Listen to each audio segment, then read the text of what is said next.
ഇന്ന് രാത്രി 7 മണി മുതൽ 8 മണി മുതൽ പെർമിഷൻ ചോദിക്കുമെന്ന് പറഞ്ഞു.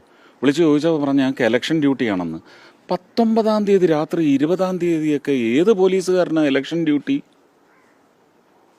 ഞാൻ കണ്ടിട്ടുള്ളത് 26-ാം തീയതി ഇലക്ഷൻ ആണെങ്കിൽ 24-ാം തീയതി അവരോരോ പോളിംഗ് സ്റ്റേഷനിൽ അവർക്ക് അലോട്ട്മെന്റ് കൊടുക്കും, അവിടെ എത്തുന്നതാണ്. ആർക്കാണ് ഈ ധൃതി? ഇതെല്ലാം ചോദിക്കേണ്ട ന്യായങ്ങൾ തന്നെയാണ്.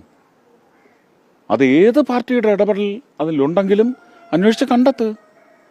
വെറുതെ ഇരുന്ന് ഈ അടുക്കള വർത്താനം പറഞ്ഞാൽ പറ്റില്ലല്ലോ. എനിക്കതിനോട് യോജിപ്പേ ഇല്ല. എൻ്റെ ആഗ്രഹം എന്താണെന്നറിയാം? ഞാൻ എന്താ പറഞ്ഞത്? ഇലക്ഷനൊക്കെ കഴിഞ്ഞൊരു പൂരം വരുമല്ലോ. എൻ്റെ ആഗ്രഹം അദ്ദേഹത്തെ നിർത്തി മര്യാദയ്ക്ക് ഈ പൂരം ജനങ്ങളുടെ ഇഷ്ടത്തിന് നടത്തിക്കണം. അവിടെയാണ് വീരം.